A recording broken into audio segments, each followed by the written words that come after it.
Hi everyone, my name is Julia and I am a Writing Services Coordinator for the Student Learning Commons at Simon Fraser University.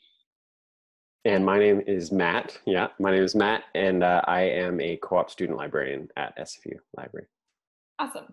And we're here today to talk to you about strategies for writing and research in a workshop that's part of the Getting Ready for Academic Success series in the summer of 2020. Before we get started, we want to acknowledge that the SFU campuses are all on unceded, ancestral, and rightful Indigenous lands. And those lands include the lands of the Musqueam, the Squamish, the Tsleil-Waututh, the Kutsi, the Coquitlam peoples. And we are not currently on the SFU campuses. We are in our homes, and our homes are also on unceded territories. My home is in Burnaby Heights, and it's on the unceded territory of the Musqueam, Squamish, and Tsleil-Waututh peoples. And Matt? My home is in Strathcona, and it is also located on the unceded territory of the Tsleil-Waututh, Squamish, and Musqueam people. And one of the things that we find really powerful and important to notice about this is just that these are shared territories. People from many nations have been living in these territories for a long time. And as members of the SFU community, we are also people from many nations coming together and learning how to live well together. So we have a long history of doing that in these territories, and we're very grateful to the Indigenous peoples whose lands they are that we are here. Okay, so getting to the topic of the day, we're going to start by just asking this big question: what is academic writing? And that is a really big question that can feel like it's kind of got a mysterious answer. People often use the term academic writing or write in an academic way without really defining or explaining it. So for today, I'm going to give it a really basic definition, which is that university or academic writing is a particular kind of professional writing. It's the writing that we do at universities and colleges. It's our form of workplace communication. It's the kind of communication that academics or scholars have come up with to communicate our research and our ideas to each other. That is what academic writing is. Some common elements of that particular kind of workplace communication is that it has a purpose. It often takes a position. It's generally on a very clear and specific and defined topic. It has a goal for its communication. In order to accomplish that purpose, academic writing very often makes claims, and we're going to talk about claims in a bit more detail later. But it doesn't just make claims, it actually brings in evidence to support those claims. So in our everyday conversations, we may just say something like, I want pizza for dinner. That's a claim that I might make. But in an academic piece, I would need to have some evidence about why pizza would be the best dinner for me tonight. That's kind of what differentiates it from an everyday conversation. It's highly structured in its organization. It uses scholarly sources, which we're going to talk about. Matt is going to explain much more in detail to you later. And it involves professionalism of expression. But of course, although there are those common elements to what makes academic writing academic, it's really important to remember that one size does not fit all. So we use this big umbrella term of academic writing, but of course, within the academy, within a university, there's many, many different kinds of disciplines. You're probably going to major in something. That's a discipline. And each of those disciplines has a different kind of writing expectation. It's not just about the content that you include, but also about the organization, the style, sometimes even right down to the kinds of words that you use. There's discipline-specific expectations about that. We can think about that as sort of being like genres. So often we're really familiar with genres of fiction writing, like science fiction, romance novels, adventure novels. These are all genres. And in academic writing, we have the kinds of genres that are defined by our disciplines.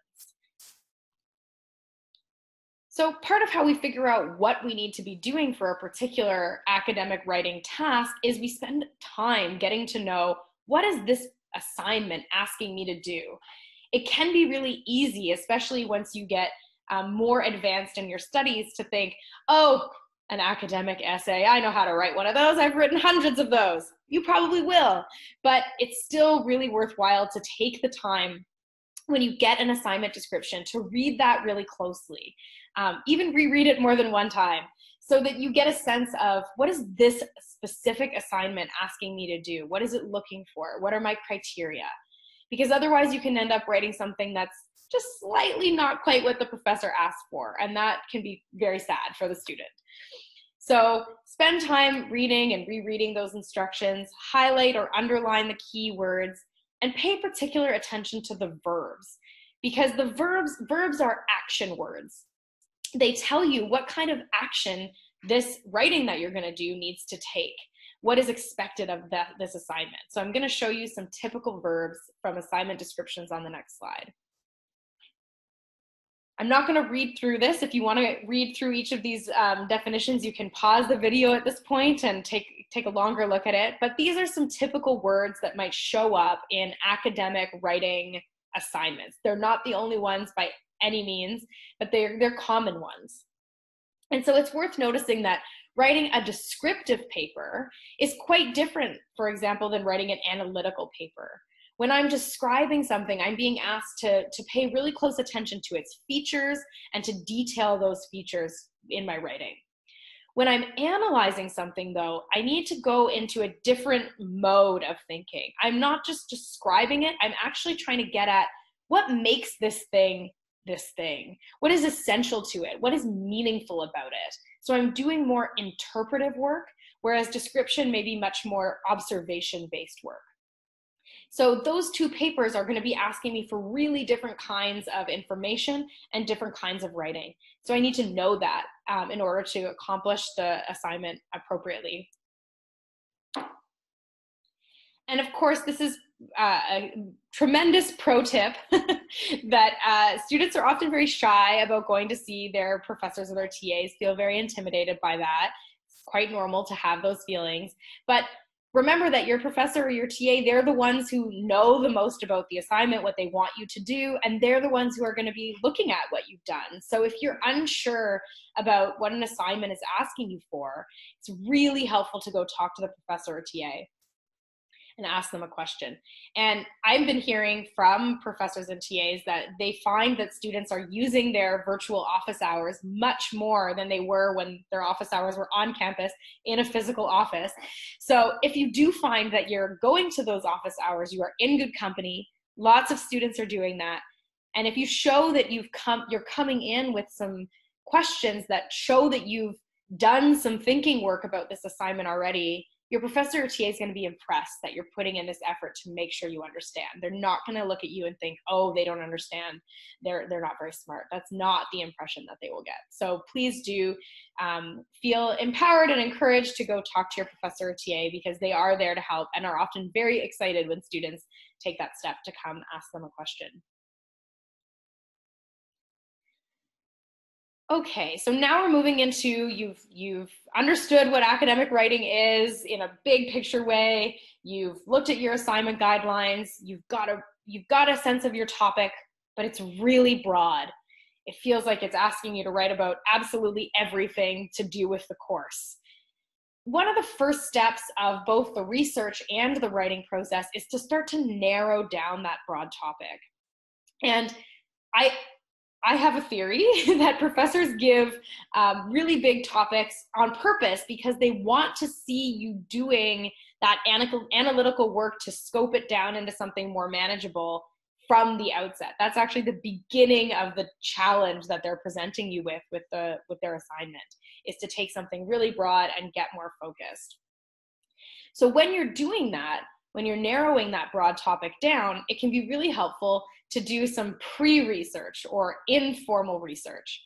And I've got an image on the slide there of like an old-fashioned water pump, because when you're pumping water from a pump like that, you need to do it for a while before you actually produce any water. No water is going to come on the first time you give it a pump. So this stage of informal research is sort of like that. It's the research that you do before you do your formal research that's going to become your product. And so for that reason, it can be called priming the pump.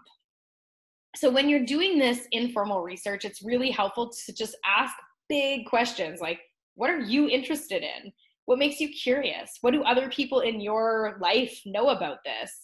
If you've had a conversation in class and there's been something that you've been really interested in and wanted to talk about more, that's a great thing to remember and pay attention to when it comes time to writing your paper. Or if you brought up something from class to your family around the dinner table, or to your friends, your housemates, people on your weekly family Skype or Zoom call, however you're connecting with people these days, and suddenly everybody's talking and there's lots of disagreement and or passionate feelings, those are great things to be paying attention to, because that means there's something interesting there for you to be researching and thinking and writing about. And yes, at this stage, it's absolutely appropriate to ask Google, see what Google has to say about it, see if you just put your initial kind of question or thoughts into the search bar, what comes up. This is not where we end our research. It's not the formal research stage yet, but it's a great place to get started and to start to narrow down our thinking.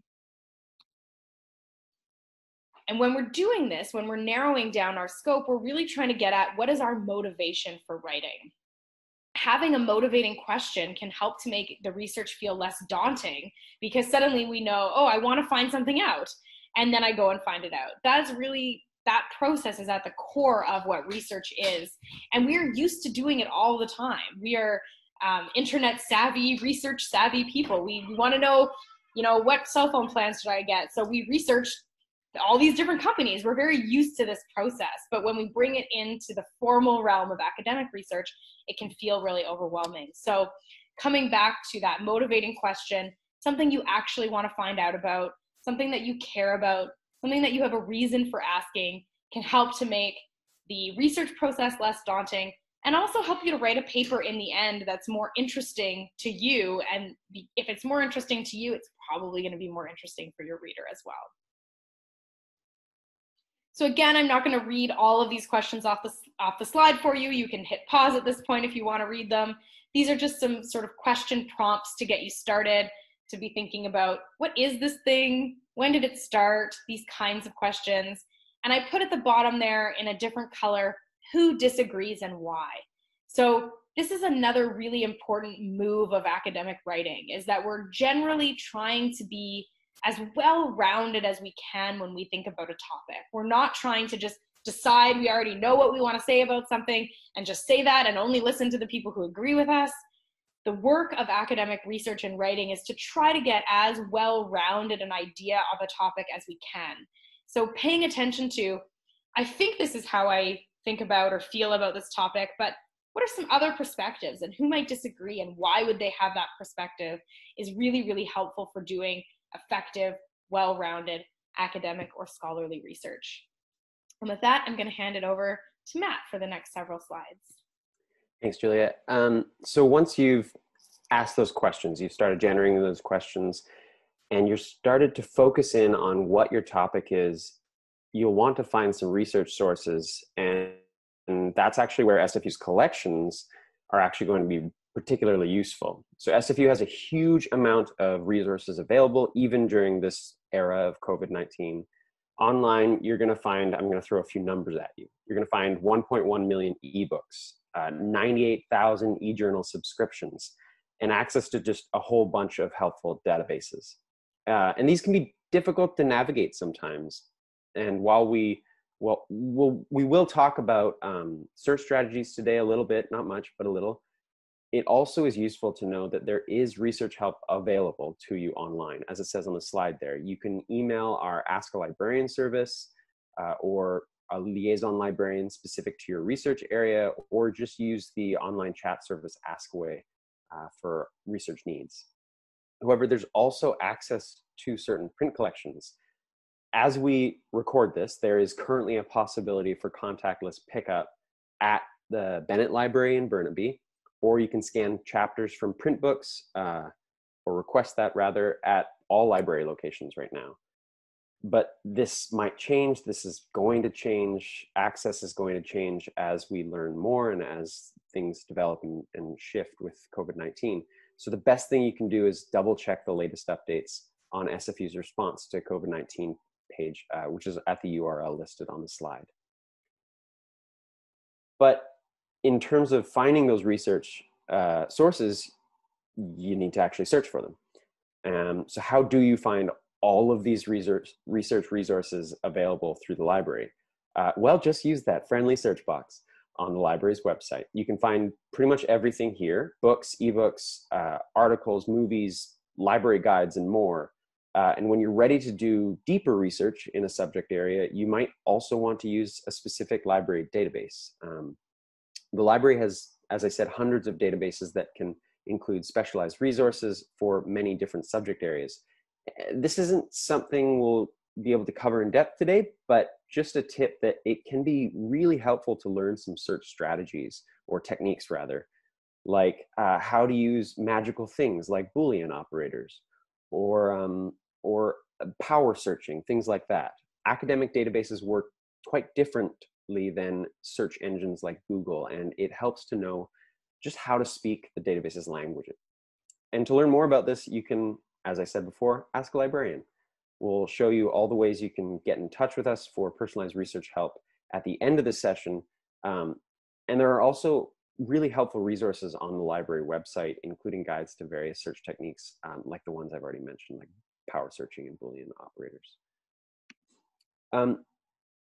For university assignments, you'll often be asked to find and use these things called scholarly sources. Also, they're sometimes called academic or peer-reviewed sources. But you might be wondering, just what is a scholarly source? Julia, how would you define this term in your own words?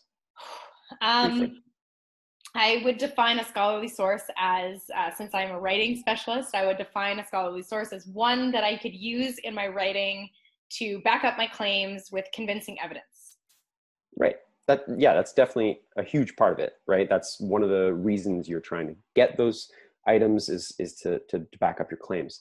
So yeah, so a scholarly publication is one in which the content is written by experts in a particular field of study. That's why the evidence is coming from experts. That's what you want. Generally for the purpose of sharing with other faculty, researchers, and scholars. Most commonly, scholarly research will be found in academic journal articles, books. And so when you're looking at journals, when you're looking at books, a few things or traits to think about when you're just going through all the search results is that scholarly sources are usually written by and for faculty, researchers, scholars, so people like chemists, historians, doctors, maybe artists who are interested in sort of the research side of things. They also tend to use scholarly or technical language that's kind of specific to their discipline. They also tend to be, not always, but tend to be long and detailed about research in a particular academic discipline. They also include full citations for sources and are often refereed or peer-reviewed. So maybe you're also wondering what peer review is. Well, peer-reviewed journals are exactly what they sound like. They are journals reviewed by peers. Basically, they have an editorial board of subject experts who review and evaluate submitted articles before accepting them for publication. It's a form of trying to make sure that what's being submitted and what's being published is as accurate as possible. Scholarly articles also include information about the authors and are published by academic organizations, which you can look up. And we'll get on that in a bit. But in your research, though, you might not be using just scholarly sources. You may need to find and use other kinds of sources as well. The question then is, how can you tell if a source is high quality and reliable? What do you need to know or do about it to decide? What questions can you ask? Well, that's what the next slide is about. So the next slide, here we go. When you found a resource related to your topic, either through the library website or a Google search, evaluating its reliability is obviously the critically important final step. Make sure to ask those key 5W questions, which you'll see on the slide here. Who, what, where, when, and why. So in asking who, you're asking who is the author, that is the individual or even the organization who created this resource. What kind of academic or professional credentials do they have? Are they affiliated with any institutions or organizations? Is the author a recognized expert in the area? In asking what, you're asking Is the information provided suitable for your topic? Does the information seem credible based on other sources that you've read? What kind of facts and opinions are expressed? What kind of supporting evidence is presented? Where? Where is the resource published? Who is the intended audience reader for this resource? We're thinking about the scope of the source in asking where. When you ask when is an article? Well, that's what you're asking. You're asking how current, how recent was this resource published or last updated? How current are the sources that the author cites? Finally, why? Why was this source written and published? Is the information consistent with other scholarly sources related to this topic? Is there any evidence that this resource may be biased? For example, information found on a political party or private company website.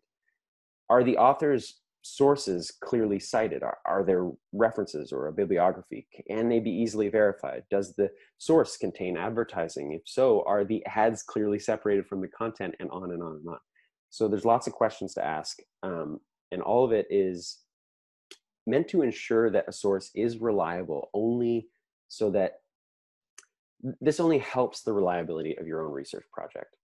Another thing that helps your own reliability, though, is proper citation and reference.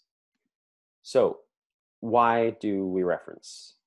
Julia, I'm coming back to you. Why is referencing or citing, why is that important when it comes to academic research? Well, it's really important because I don't want to be caught plagiarizing. Ooh, yeah, no, nobody wants to be caught plagiarizing. We hear about it often in classes. They often read something from the syllabus. Avoiding plagiarism is, yeah, one that's mentioned in a lot of classes. And so just to be clear, let's actually talk about what plagiarism is. That's definitely one of the reasons we cite, but let's just break that down. So as the definition on the slide says, plagiarism means using the words or ideas of another person as if they were your own, and without giving proper credit to the sources you have used. So there's a link on the slide for a tutorial that SFU offers that actually helps you understand plagiarism better than maybe that little definition can offer. But ultimately, it comes down to, if you are using the words or ideas of another person or organization, make sure you cite them. That's a key reason that citing is helpful, is to avoid that. But there are other reasons for citing too. Citing acknowledges other authors' thoughts, research. It backs up your own arguments and shows your professor or instructor that you did the necessary research. And yes, plagiarism also. So then the question is, how do we cite? So each discipline will adhere to a specific citation and formatting style. So make sure to confirm the required style with your instructor. Often you see it in your syllabus or in the assignment details itself, but if it's not there, just double check with your professor. If you have questions about citing your sources, you can obviously consult our online guides. We have them for all three of the styles that are listed on the slides there: MLA, APA, Chicago, or ask a librarian via, as I said, the Ask a Librarian email service or the Ask Away chat service. Another thing that might be helpful is to discuss it with your instructor, as I said before, but in particular, because they might have expectations that they have maybe forgotten to lay out, or specific expectations about the style in question. And then, yeah, you've done your citing, you've done your research. Julia, back to you. Great, thanks, Matt. So once you've got your research, you want to start writing. And we're kind of talking about this as though it happens in like a neat, like, I come up with my ideas and then I do my research and then I start writing. And Matt, does it feel neat like that all the time when we're working on research and writing? No, it feels more like a web that you sort of are crawling all over. Yeah, so we become spiders, we move through this web. And so I just don't want you to feel like if you are in that sort of messiness that you're doing it wrong. It probably means you're doing it right. Very often we start reading and our ideas change and we keep reading and we're writing a little bit as we're going, and that's exactly how the process works. We're just talking about it in this sort of linear way for the simplicity of talking about it so that it doesn't feel messy when we're speaking to you right now. So hopefully. So what ultimately, when we've got some handle on our research and our sources, what we want to be doing is developing a thesis statement. And as I say, it can happen in kind of a one step forward, two steps forward, one step back kind of a way, where we're reading and we're coming up with ideas, and then we're reading more, and they're shifting and changing. But ultimately what we're aiming for is to be able to use our sources to help us build our own argument. So this is a really key thing of that academic writing genre as well, is that we aren't just summarizing other people's ideas. We're not just offering a sort of evaluation. Often when you're introduced to writing sort of a book report or something, especially in elementary school and sometimes also in high school, it's very like, I liked this book, it was good because. That's not really what we're looking for in academic writing. We're looking much more for, now that I've read all of these different ideas on this topic, here is what I can say. Here's what I find interesting. Here's another way of looking at the question. So rather than just reading our research resources as places where we can find facts or quotes, we're actually trying to read them with sort of our evaluative or interpretive hat on. We're not just trying to say, where can I find 3 quotes that I can put in my paper? Instead, we're trying to get a handle on, what is this source about? Who is its audience? What was the context it was written in? So these same kinds of 5W questions that Matt was mentioning when we're determining the validity of a source, these are also really relevant for interpreting that source, for thinking about who wrote this, who did they write it for, why did they write it, in what context did they write it, what kinds of reasoning are they using, what kinds of evidence are they using, do I find that evidence convincing, does it ultimately support their conclusions? So this is what we call critical reading, and it's really a way of sort of engaging in dialogue with what we're reading. When I'm just looking for facts or quotes, it's a very one way. I go, tell me what you can give me, source, and then I extract it from it, and that's it. When I'm a critical reader, it's much more me saying, okay, source, what have you got to offer? Is that what you're saying? I'm not sure about that. We're having a dialogue. So that's what we want to aim for with our with our critical reading. And academic writing is the formal shape of that dialogue that we're having with our reading. So you are part of it. When you are writing, we want to know your ideas. Your thesis and your paper should not just be a listing of facts from other sources. It's you entering the conversation, taking a position that's based on those sources, that's held up by those sources, but that comes from you. So some things to know about the thesis statement. We're going to use 3 W's here. So the thesis statement, when it generally takes shape after the bulk of your research is done. You may have a working thesis or a research question that you come up with at the beginning when you're doing your research, but you generally can't sort of start to solidify your thesis statement until you've done the bulk of your research, because your thesis statement needs to be a response to what you've researched, and also needs to be able to be supported by. Your claims need to be supported by that evidence. So you generally can't kind of solidify it until you've got a lot of your research done. Where? In many papers, it's near the beginning. So often, some people have been taught it must be the last sentence of your first paragraph, and you may be in some classes where that is the expectation. You'll be told it should be the last sentence of your first paragraph, and you should underline it or highlight it or something. That's fine. It doesn't have to be, but often it is sort of near the beginning of the paper. And that's because the thesis statement gives your reader a roadmap. It tells us what the rest of the paper is going to be about. So it makes sense for it to come near the beginning, because it helps us to know what to expect in the rest of the paper. But interestingly, even though it's near the beginning of the paper, it's usually one of the last things that you polish. Often, as readers, we think that the order that something was written in is the order we should write it. And the order we read something in is the order we should write in. So we think, I better start writing. I'll write the first sentence and I'll write all the way down to the last sentence. That's very often not how writing proceeds. That messy web that Matt was describing, often we kind of write the middle bit, and then we write some of the end, and then we realize that bit that we thought was the end is actually the beginning, and we move things around. So even though, don't be fooled that because the thesis is near the beginning of the paper, it means you write it first, or that you're done with it after you write it for the first time. And why do we have a thesis? A thesis is intended to forecast the main points that are coming in your paper and to very clearly present your position or your argument on the topic. That's the difference between a thesis and a purpose statement. A purpose statement does the same thing of sort of saying what your topic is and what will be in the paper, but a thesis takes it one step further by being a clear argument that you're presenting. So sometimes when we're trying to work on developing a clear argument, we get caught up with what's the difference between an argument, a thesis, and a claim.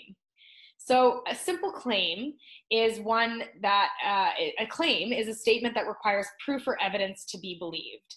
So an example I have on the slide here is people in their 20s are under more stress than any other age group. That's a claim. It's debatable. Somebody might say, no, they're not. People in their 40s are way more stressed, or people in their teens or whomever is way more stressed. We could have a debate about it. But it leaves, even though it's a debatable statement, it leaves the reader asking why? Why are they under more stress, or how? And it's also really broad. Like, it doesn't actually tell us anything about that stress, how people are experiencing it, why they might be experiencing it. So that is what we would call a simple claim. And very often when students begin writing academic papers, they write simple claims. They don't push it further into the realm of the thesis. So a thesis, unlike a simple claim, actually incorporates the logical relationships between ideas. So it requires me to already do some interpretive work. I can't just say people in their 20s are under more stress. I actually have to think about why. What is my evidence? Remember, in academic writing, our claims are always matched with evidence. So really, in our thesis, we are thinking about what is my main claim that I want to make, and what is the main evidence I have to back that up, and what's the logical relationship between them. That's the work of a thesis statement. So some very common structures for a thesis are things like X because Y. People in their 20s are under more stress because of some reason that will be coming from my evidence.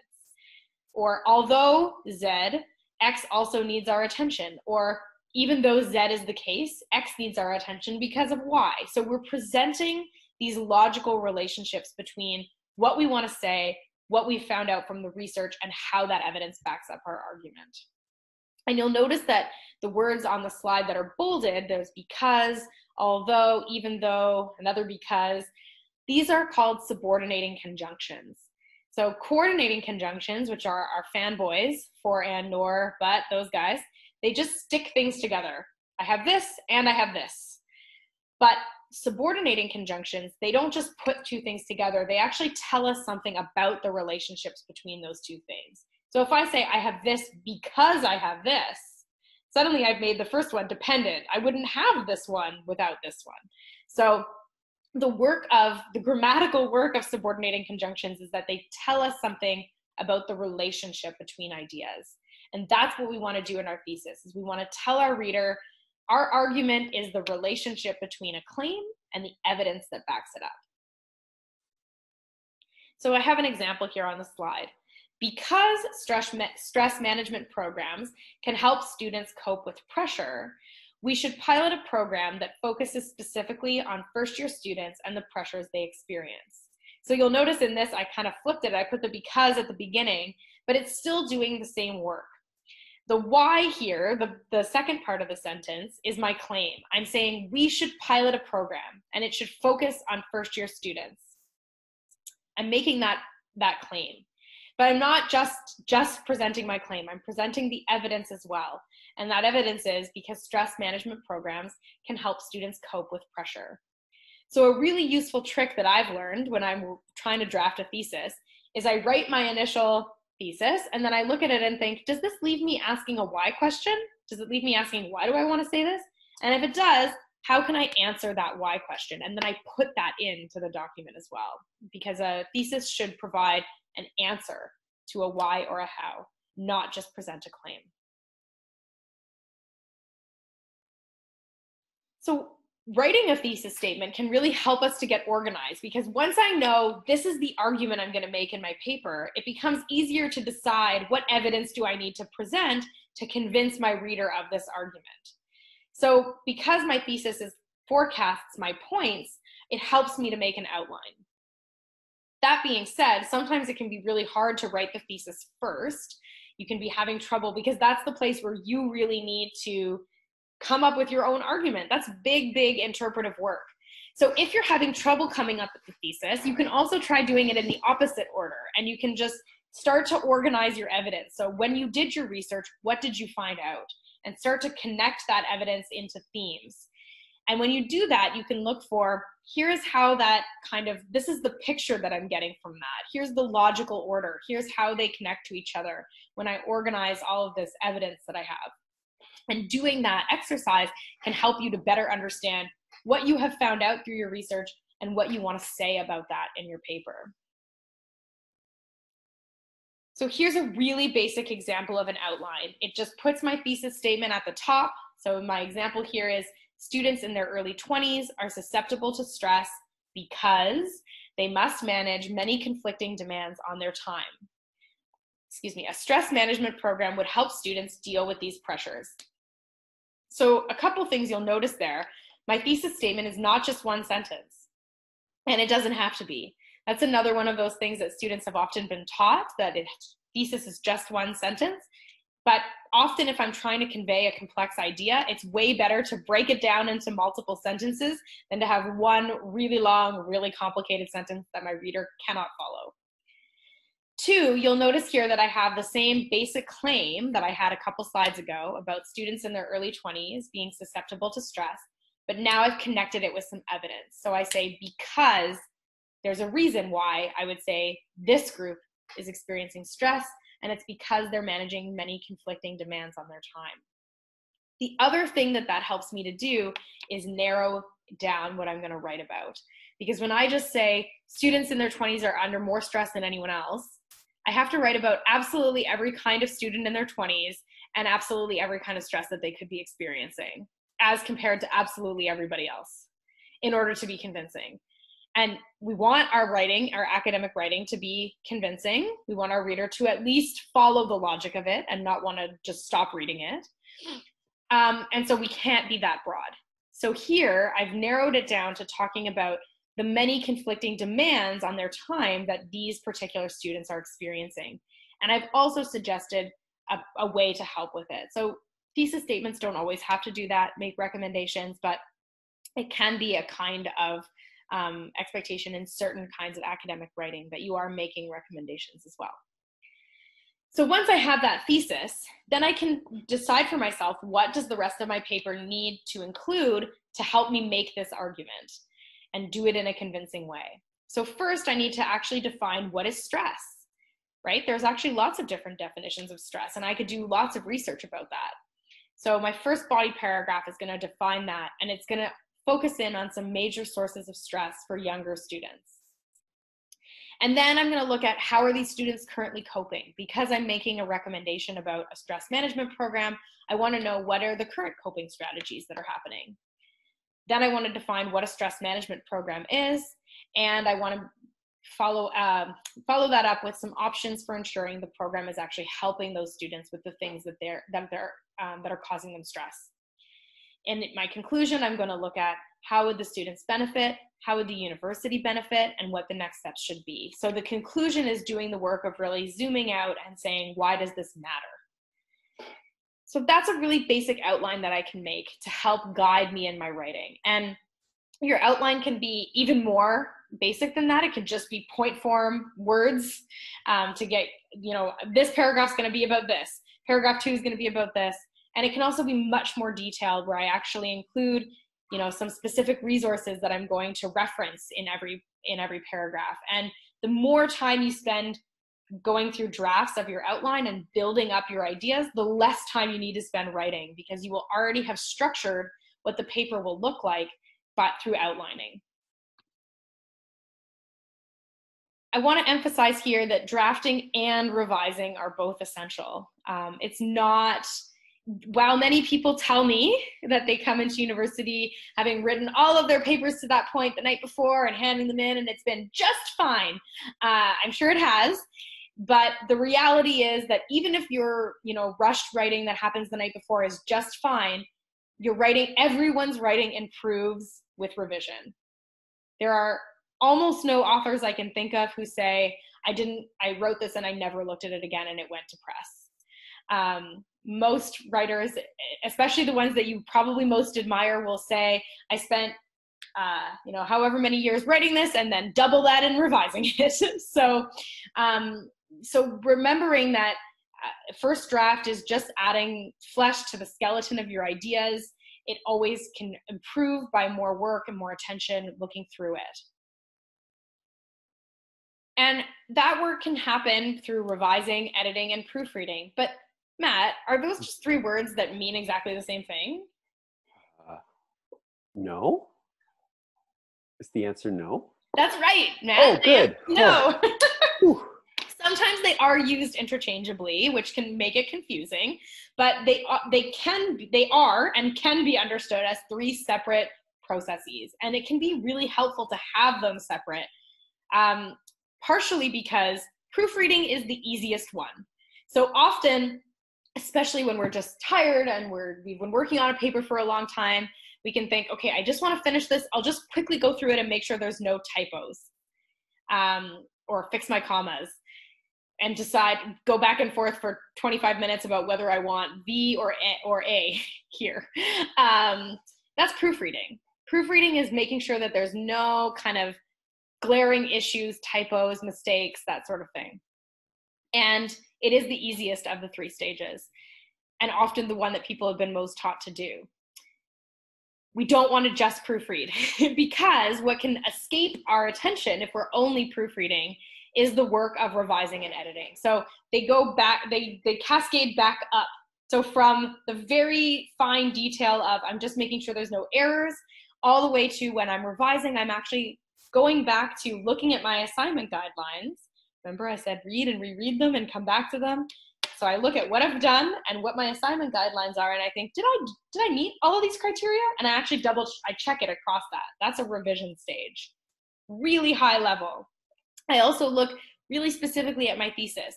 Is it presenting an argument? Is it supported by what I've actually written in my paper? Because very often when we're writing, our ideas shift and change, but our thesis hasn't been revised unless we actually go back to it and look at it and do that work. So that is the work of revision, is really about looking at what is my product here and is it going to satisfy the criteria of what I needed to do. Editing gets a bit more granular and looks at, on the level of the sentence, am I repeating certain words many, many times throughout this document? That happens. We get into writing tics and we just keep using the same kind of turns of phrase or words over and over again. So when we're editing, we're looking for, is there maybe a bit more elegant way that I could say this? A bit clearer way that I could say this? Are there better transitions that I could bring in? At the editing stage in particular, it's very helpful to read your work out loud or have someone read it to you so that you can listen to it. If your friends are all annoyed with you for asking constantly for them to read your work to you, you can come to the Student Learning Commons and we can read your work through with you, because your ear will be able to hear things that your eye no longer sees. It's a very common phenomenon. So those are 3 stages of working through your paper that can really help you to polish it up before you hand it in. So we're getting close to the end here. I just wanted to go quickly through 3 myths of academic writing. I've got a Sasquatch image on the page here. So the myth of the Bigfoot or the Sasquatch. We also have some myths of academic writing that circulate very frequently in conversation. One of them is, don't ever begin a sentence with and or because. Have you heard that one, Matt? Yes, I have. Yeah. So it can seem sometimes in certain contexts less formal to begin a sentence with a conjunction. However, it's actually not incorrect. It's not grammatically incorrect. You can begin a sentence with these words. Sometimes the poor word because gets so maligned that people say don't even use it at all. It's too basic of a word. And so instead of saying because, people will write due to the fact that, which is a 5-word way of saying because. One of the things that we value in academic writing often is concision, saying things precisely and clearly with not a lot of extra words. So if you're using a 5-word way to say something you could say in 1 word, probably want to go back to just simple old lovely because. It's a great word. All right, and the next one, never use I or the first person in your academic writing. Have you heard that one, Matt? I have. I heard it for a long time. And then university came and, wait, what? We're allowed to? Yes, so that's very often people's experience. And of course, there are situations where professors will say, I don't want you to use I or the first person in writing. And often that's because the instructor is trying to push the student away from things like writing in ways that include a lot of I think, I feel, in my opinion, which are ways of hedging, and because it's scary to just make a claim. So instead of saying students in their 20s are under considerable stress, they'll say, I think students in their 20s are under considerable stress. What I encourage students to do is to write it that way if it makes them feel better the first time, and then edit out the I think. And then, wow, suddenly you have a strong claim that you can back up with evidence. So one way to deal with that challenge of bringing in a lot of hedging language is make sure that whenever you're making a claim, it's backed up by evidence that supports it, that's strong enough to support it. And then we don't need your I think or I believe, because it's not about what you think or what you believe, it's about what your research shows. But if you are talking about the research you've done, your own lived experience, your own the interpretations you bring to a topic, it's generally absolutely okay to use I or the first person unless your instructor has said not to explicitly. And if you don't, it can lead to really awkward writing where you're trying not to say I, and so you end up with like passive voice constructions, or the famous one might think. This one out there is doing a lot of work for all of us, and nobody really knows who they are. So if your instructor hasn't specifically told you that you can't use I or the first person, it's probably fine to use it, but you don't want to use it in ways that undermine your argument. And another last myth, every essay has 5 paragraphs, an intro, 3 body paragraphs, and a conclusion. Have you heard that one, Matt? I have. That sounds like once you start getting to 3,000 word essays, that's going to be a big paragraph. Yes, exactly. So often this is a structure that people have been taught to learn essay writing. It's a helpful structure to learn, but really the number of paragraphs that you have is about the number of ideas that you're presenting, because a paragraph should really be about one clear supporting idea. So there's no hard and fast rule. You should probably have some kind of introductory paragraph, but sometimes an introduction takes more than one paragraph, especially in disciplines like history, where we have kind of this is what I'm going to write about, and here's the historical information you need to know before I get into my actual argument. That can be a very common structure for papers that have a strong historical element, where there's kind of a whole introductory section, not just one paragraph. And a conclusion can also sometimes be more than one paragraph. So it is useful to think about the essay as having those sections, but deciding how many paragraphs are going to be in them from the outset can just cause writing challenges.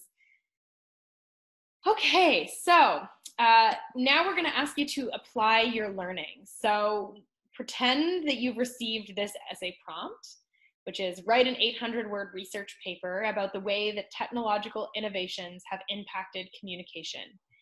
I know I just read that kind of quickly, so if you need to relook at it, you can always go back in the video and pause and reread the question. But that's a broad prompt. There's a lot in there, and it's only an 800-word research paper. So let's see what we can do with it. So step 1, as it says there, write a research question that you could ask that would allow you to investigate this topic most effectively. Now that's partly to deal with that broadness, right? To come up with your research question, you got to think about research scope, and that topic, how technological innovations have impacted communication, is huge. So you can use those 5 W questions to help you, again here, you can narrow your scope by focusing on a who, what, where, when, and or why. And hopefully that can narrow your scope a little bit.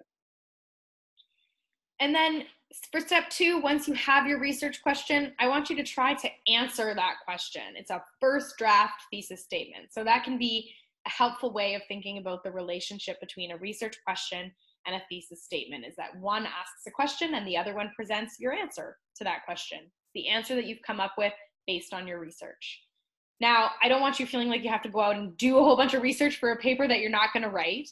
So for this exercise only, which I say with bold typeface in my voice, it's okay to make up the context because you haven't had the chance to do the research. So pretend that you found out some information about the technological innovation and communication that your research question was about, and just try coming up with a thesis statement, an argument that you could make about that. When you are writing papers for your class, it is not okay to make up your research.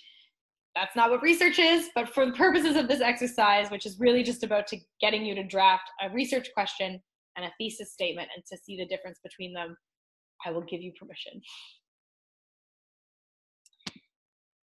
Okay, so lastly, how do you stay in touch with us? So to begin with, you can simply stay in touch with us through research help. That's, again, that Ask Away chat. You can also stay in touch with us through email.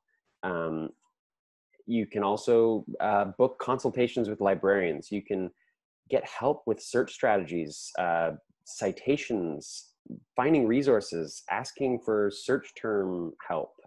There's so much different opportunity. You can find all of it at lib.sfu.ca. And as a sub-page for that one at lib.sfu.ca/SLC, you can find out about our free virtual writing workshops and recorded webinars like this webinar. We have them on a range of topics. We offer live virtual workshops all throughout the semester. We have a wide range of online writing resources available for you. We also have one-on-one virtual consultations with trained peer educators. So you can book those times and meet with somebody to talk specifically about your writing assignment. You can come to one of those consultations at any stage of the writing process. So literally from, I got this assignment, I'm trying to read the assignment instructions, I'm remembering Julia said to read and reread them, and I just feel like I need to talk through it with someone, I need to talk out my ideas. That's a great time to come have a consultation. We love when students come that early. All the way up until I've drafted this and I just want to go through it with somebody, bearing in mind that if you are going through it with somebody 2 hours before it's due, you're probably not, you're going to create stress for yourself because you're not going to be able to incorporate their feedback before you hand it in. And they will have feedback because that's their job and that's why you came to them. So managing your time appropriately is actually something that our peers can also help with, because all of our peers are writing and learning peers. So if you're finding that I never leave myself enough time, that's another great thing to come have a consultation about, and our peers can offer some time management strategies. So those are all things that you can get in touch with us about. We also have an online, it's not on the slide, interestingly, I just noticed, but we have an online writing tutoring platform called WriteAway, WRIT away.ca. You can find that information on our website, and that's where you can submit a draft of your paper and get feedback emailed back to you by a trained professional tutor. So please do stay in touch with us, get involved with the library and the Student Learning Commons. I know it feels challenging because we're not all in the same physical place together, but we are on your side virtually as you take on this semester of your academic career. Thank you for your time and attention. Matt, do you have any last words?